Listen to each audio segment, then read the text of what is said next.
नमस्कार विद्यार्थी मित्रों, सरस्वती शिशुकुंज द्वारा चलावाता वीडियोना माध्यम द्वारा शिक्षण में आप सबનું पुनः एक वखत हार्दिक स्वागत है। विद्यार्थी मित्रों, આપણે ધોરણ 9 ની અંદર વિજ્ઞાન વિષયનો અભ્યાસ કરી રહ્યા છે। તેમાં આપણે પ્રકરણ 8 ગતિ એમાં આપણે અગાઉ 3 વિડિયોનો અભ્યાસ કર્યો। 3 વિડિયોના માધ્યમ દ્વારા અલગ-અલગ ટોપિક્સનો અભ્યાસ કર્યો। એની અંદર લાસ્ટ ટોપિક્સ આપણે એના વિશે ચર્ચા કરી પ્રવેગ, બરાબર, પ્રવેગ અને પ્રવેગ આધારિત દાખલા, બરાબર, એના વિશે અભ્યાસ કર્યો। હવે આપણો નેક્સ્ટ ટોપિક છે ગતિનું આલેખીય નિરૂપણ, એટલે કે આલેખ દ્વારા કોઈપણ પદાર્થની ગતિ વિશે કેવી રીતે માહિતી મેળવી શકાય।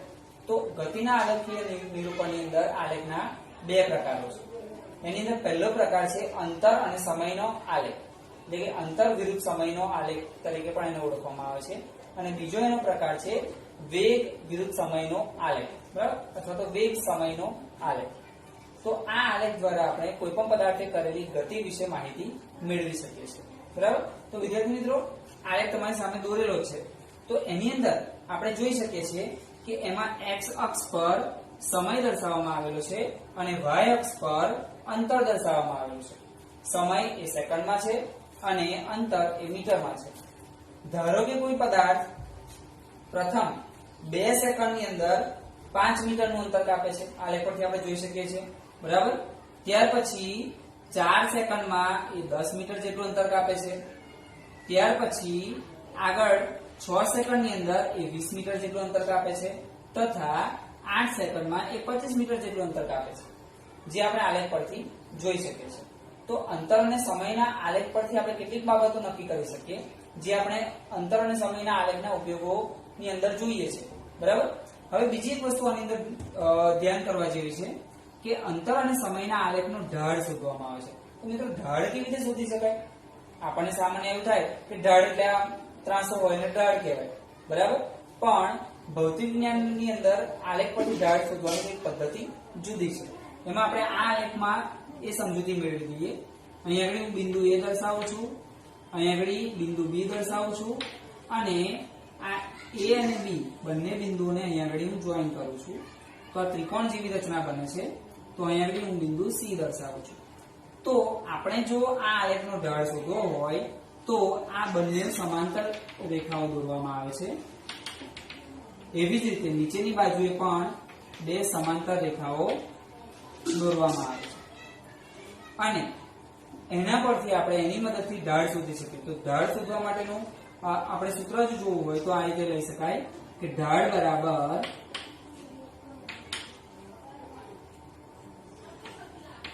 BC ભાગ્યા AC, બરાબર। B થી C સુધીનું અંતર અને A થી C સુધીનું અંતરની મદદથી આપણે ઢાળ શોધી શકીએ। તો આ આપણે વાત કરી અંતર અને સમયના આલેખની, બરાબર।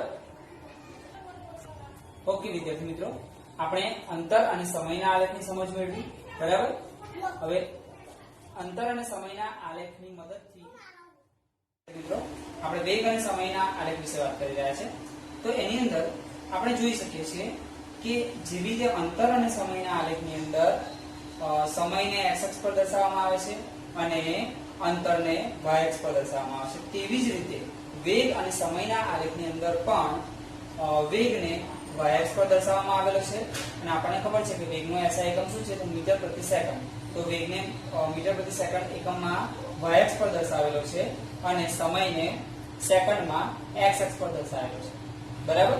તો આપણે એની અંદર આપણે જોઈ શકીએ છીએ કે પદાર્થ જે છે એ પ્રથમ 5 સેકન્ડની અંદર 10 મીટર જેટલું અંતર કાપે છે, ફરીની 5 સેકન્ડ વધે છે એટલે કે 10 સેકન્ડ થાય છે ત્યારે પદાર્થ 20 મીટર જેટલું અંતર કાપે છે। ત્યાર પછી 15 સેકન્ડમાં પદાર્થ 30 મીટર જેટલું અંતર કાપે છે। તો આની અંદર આપણે જોઈ શકીએ છીએ કે કોઈ આ એક પદાર્થ છે જે એ એક સરખા સમયગાળાની અંદર એક સરખું અંતર કાપે છે, એટલે એમ કહી શકાય કે પદાર્થ નિયમિત વેગથી ગતિ કરી રહ્યો છે અને આના મદદથી પણ આપણે આલેખનો ઢાળ શોધી શકીએ, જે આપણે આ રીતે દર્શાવીને શોધી શકીએ, બરાબર। આલેખનો ઢાળ શોધવાનું સૂત્ર આપણે જેવું અંતર અને સમયના આલેખની અંદર જોયું એ જ પ્રમાણે આની અંદર પણ લેવામાં આવે છે, બરાબર। તો આપણે આ વેગ અને સમયના આલેખના વિશે સમજૂતી મેળવી। ઓકે તો વિદ્યાર્થી મિત્રો, આપણે બંને આલેખ વિશે સમજૂતી મેળવી, બરાબર. તો આપણને પ્રશ્ન થાય કે આ બંને આલેખ વિશે જે સમજૂતી મેળવી છે એનો ઉપયોગ ક્યાં કરી શકાય, બરાબર. તો હવે આ બંને આલેખના ઉપયોગો આપણે અલગ અલગ રીતે જોઈશું. એમાં પહેલું છે અંતર અને સમયના આલેખનો ઉપયોગ. બરાબર. અંતર અને સમયના આલેખના મદદથી આપણે શું શોધી શકીએ? તો અંતર અને સમયના આલેખ પરથી પદાર્થની ગતિનો પ્રકાર જાણી શકાય. ગતિનો પ્રકાર, બરાબર, પદાર્થની ગતિનો પ્રકાર નક્કી કરી શકાય. કઈ રીતે? તો જો પદાર્થ નો આલેખ સુરેખ મળે છે આપણને, એટલે સીધી રેખા મળે છે, તો તે પદાર્થ નિયમિત ગતિ કરે છે તેમ કહેવાય.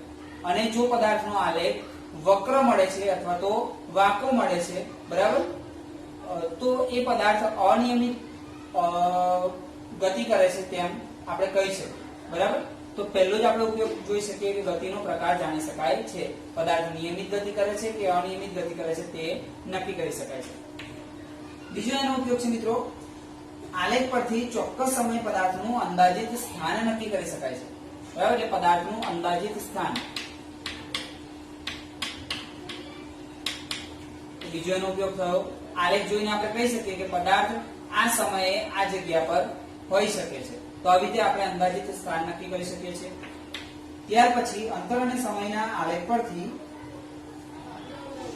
એનો ઢાળ શોધવામાં આવે. એટલે અંતર અને સમયનો આલેખનો ઢાળ.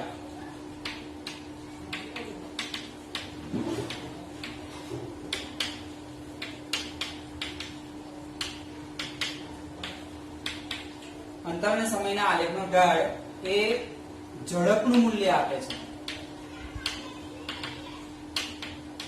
બરાબર. તો અંતર અને સમયના આલેખનો ઢાળ શોધવામાં આવે તો આપણે ઝડપ અથવા વેગનું મૂલ્ય મેળવી શકીએ છીએ અથવા મળી શકે છે, બરાબર. હવે કદાચ એવું માની લેવામાં આવે કે બે અલગ અલગ ઝડપથી ગતિ કરતા પદાર્થો છે, તે બંને પદાર્થોનો આલેખ એક જ આલેખ પત્ર પર દોરવામાં આવે તો બંને પદાર્થો ક્યાં અને ક્યારે મળશે તે નક્કી કરી શકાય છે. બે પદાર્થો માટે એકબીજાને ક્યાં અને ક્યારે મળશે તે જાણી શકાય છે,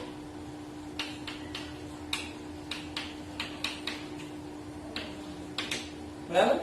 તો મિત્રો આ રીતે આપણે અંતર અને સમયના આલેખના ઉપયોગો મેળવી શકીએ. આના દ્વારા આટલી માહિતી આપણે મેળવી શકીએ, બરાબર છે. તો વિદ્યાર્થી મિત્રો, આપણે અંતર અને સમયના આલેખના ઉપયોગો વિશે માહિતી મેળવી. હવે બીજો આલેખનો પ્રકાર આપણે જોયો તો વેગ અને સમયના આલેખના ઉપયોગો, બરાબર. એના વિશે પણ સમજૂતી મેળવી હતી. તો એનો પણ ઉપયોગ ક્યાં થાય છે અને એના મદદથી કેવી કેવી માહિતી મળી શકે એની વાત કરીએ. તેમાં પહેલો જ ઉપયોગ છે વેગ અને સમયના આલેખ પરથી.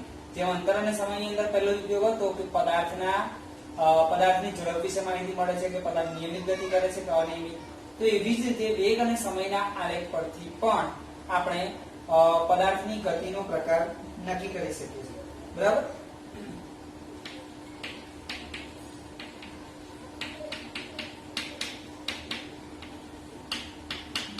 એટલે કે પદાર્થ નિયમિત ગતિ કરે છે કે અનિયમિત ગતિ કરે છે તે આપણે વેગ અને સમયના આલેખ પરથી જાણી શકીએ છીએ. બીજો ઉપયોગ છે મિત્રો, વેગ સમય અથવા તો વેગ વિરુદ્ધ સમય બંનેને જેને બોલી શકાય છે. તો વેગ વિરુદ્ધ સમયના આલેખના ઢાળ પરથી પ્રવેગ મેળવી શકાય છે. અંતર અને સમયના ઢાળ શું આપે છે? આપણને ઝડપનું મૂલ્ય આપે છે, જ્યારે વેગ અને સમયનો આલેખ જે છે એ આપણને પ્રવેગનું મૂલ્ય આપે છે. તો વેગ સમય નો આલેખ નો ઢાળ એ આપણને પ્રવેગનું મૂલ્ય આપે છે.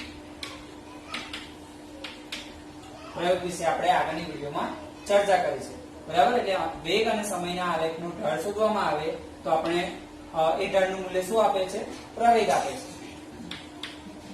ત્યાર પછી વેગ અને સમયના આલેખ દ્વારા ઘેરાતા પ્રદેશનું ક્ષેત્રફળ ની મદદથી આપણે પદાર્થે કાપેલું અંતર શોધી શકીએ છીએ. જો મિત્રો આ નવી બાબત છે, આની અંદર કે વેગ અને સમયનો આલેખનો વેગ સમય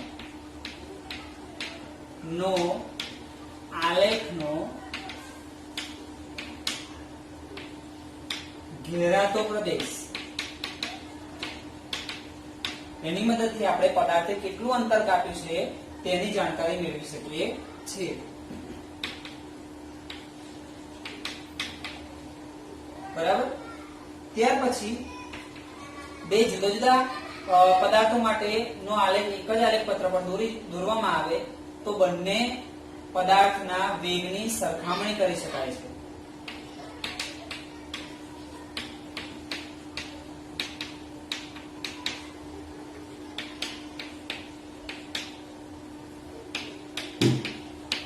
બરાબર.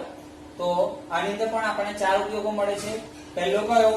તો વેગ અને સમયના આલેખ પરથી પદાર્થની ગતિનો પ્રકાર નક્કી કરી શકાય છે, એટલે કે પદાર્થ નિયમિત ગતિ કરે છે કે અનિયમિત ગતિ કરે છે તે જાણી શકાય. બીજું, વેગ અને સમયના આલેખનો ઢાળ શોધવામાં આવે તો એ ઢાળ એ પ્રવેગનું મૂલ્ય આપે છે, એટલે કે વેગ વિરુદ્ધ સમયના આલેખ પરથી આપણે પ્રવેગનું મૂલ્ય મેળવી શકીએ છીએ. ત્યાર પછી વેગ અને સમયના આલેખનો જે ઘેરાતો પ્રદેશ છે એ પ્રદેશ જે છે એ પ્રદેશ અંતરનું મૂલ્ય આપે છે, એટલે એના પરથી આપણે પદાર્થે કાપેલું અંતર શોધી શકીએ છીએ. આ ઉપરાંત બે પદાર્થનો બે અલગ અલગ વેગથી ગતિ કરતો પદાર્થ હોય અને એનો આલેખ એક જ આલેખ પત્ર પર દોરવામાં આવે તો બંને પદાર્થની આપણે એના વેગની આપણે સરખામણી કરી શકીએ છીએ. તો આ પ્રમાણે આપણે વેગ અને સમયના આલેખના ઉપયોગો વિશે માહિતી મેળવી શકીએ. ઓકે, તો વિદ્યાર્થી મિત્રો, આપણે અંતર સમયના આલેખના ઉપયોગો જોયા, વેગ સમયના આલેખના ઉપયોગો જોયા. બરાબર. હવે આપણે પ્રકરણ નંબર 8 ગતિ ના અંતિમ ટોપિક તરફ પ્રયાણ કરી રહ્યા છે. એ ટોપિકનું નામ છે નિયમિત વર્તુળમય ગતિ. બરાબર. તો પહેલા એની વ્યાખ્યાની વાત કરીએ. નિયમિત વર્તુળમય ગતિ કોને કહેવાય એની વાત કરીએ તો જ્યારે કોઈ પદાર્થ વર્તુળાકાર માર્ગ પર અચળ ઝડપે ગતિ કરતો હોય તો તે પદાર્થ નિયમિત વર્તુળમય ગતિ કરે છે તેમ કહેવાય. ફરીથી, પદાર્થ અચળ ઝડપે વર્તુળાકાર માર્ગ પર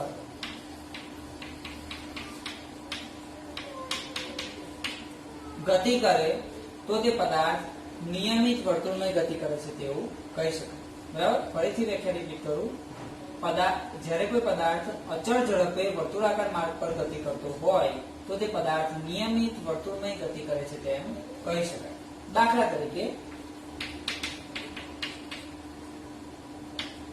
ઘડિયાળના સેકન્ડ કાંટાની ગતિ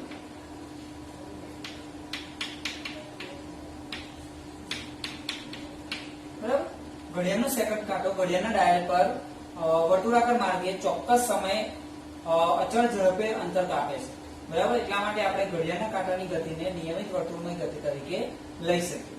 આ ઉપરાંત અન્ય ઉદાહરણની અંદર પૃથ્વીની આસપાસ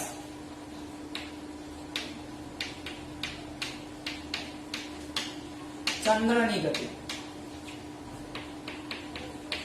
તો આ પણ આપણે નિયમિત વર્તુળમય ગતિની અંદર એનો સમાવેશ કરી શકીએ. બરાબર. તો એમાં આ બંને ઉદાહરણની અંદર આપણે જોઈ શકીએ કે ઘડિયાળનો સેકન્ડ કાંટો છે તે પણ ચોક્કસ સમયે અચળ ઝડપથી ગતિ કરે છે અને પૃથ્વીની આસપાસ ચંદ્ર જે પરિભ્રમણ કરે છે તો એ પણ અચળ ઝડપે પરિક્રમા કરે છે. તો આ પ્રમાણે આપણે નિયમિત વર્તુળ વિશે માહિતી મેળવી શકીએ. બરાબર. નિયમિત વર્તુળમય ગતિની અંદર આપણે આગળ અભ્યાસ કરીએ તો ધારો કે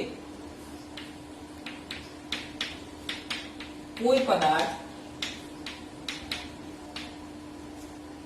r ત્રિજ્યાવાળા વર્તુળાકાર માર્ગ પર, આ એકનો વર્તુળાકાર માર્ગ છે જેની ત્રિજ્યા r જેટલી છે, તો r ત્રિજ્યાવાળા વર્તુળાકાર માર્ગ પર અચળ ઝડપે ગતિ કરી રહ્યો છે, મતલબ કે નિયમિત વર્તુળમય ગતિ કરે છે. તો આ પદાર્થની આપણે ઝડપ શોધવી હોય તો આપણે કઈ રીતે શોધી શકીએ? તો આ પદાર્થની ઝડપ શોધવી હોય તો એના માટે આપણે એવું વિચારી શકાય કે પદાર્થ v જેટલી અચળ ઝડપથી ગતિ કરી રહ્યો છે. તો પદાર્થની ઝડપ શોધવા માટેનું સૂત્ર આપણને ખબર જ છે. ઝડપ બરાબર કાપેલું અંતર ભાગ્યા તે માટે લાગતો સમય. તો પદાર્થ જે છે એ પદાર્થ વર્તુળાકાર માર્ગ જેટલું અંતર કાપે છે, બરાબર. તો આ વર્તુળાકાર માર્ગ એટલે વર્તુળનો પરિઘ કહી શકાય. તો પદાર્થે કાપેલું અંતર કેટલું કહી શકાશે? તો વર્તુળના પરિઘ જેટલું. વર્તુળનો પરિઘ એટલે કે 2πr અને સમય એટલે કે t. તો નિયમિત વર્તુળમય ગતિ કરતા પદાર્થની ઝડપ શોધવી હોય તો આપણે આ સૂત્રની મદદથી શોધી શકીએ. ઝડપ બરાબર 2πr/t. એની મદદથી આપણે કોઈ પણ પદાર્થ જે નિયમિત વર્તુળની ગતિ કરે છે એની આપણે ઝડપ શોધી શકીએ છીએ, બરાબર છે. હવે આપણે દિશાની વાત કરીએ. નિયમિત વર્તુળની ગતિ કરતો પદાર્થ જે છે એ દરેક બિંદુએ પોતાની દિશા બદલે છે અને આ દિશાની જાણકારી આપણને દરેક બિંદુએ વર્તુળાકાર માર્ગે દોરેલા સ્પર્શક દ્વારા મળી શકે. આ રીતે દરેક બિંદુએ જે કિરણ દોરવામાં આવે છે એને આપણે સ્પર્શક કહીએ. તો એ વર્તુળના સ્પર્શક દોરવામાં આવે એને મદદથી આપણે દરેક બિંદુએ પદાર્થની દિશા જાણી શકીએ છીએ.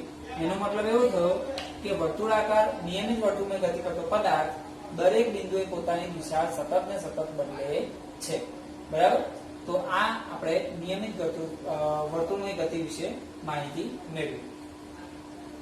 ઓકે, તો વિદ્યાર્થી મિત્રો આપણે 4 અલગ અલગ વિડીયોના માધ્યમ દ્વારા પ્રકરણ નંબર 8 ગતિ શીખવાનો પ્રયત્ન કર્યો, બરાબર. એમાં આપણે આ લાસ્ટ ટોપિક નિયમિત વર્તુળની ગતિ એ પૂર્ણ કરી, બરાબર.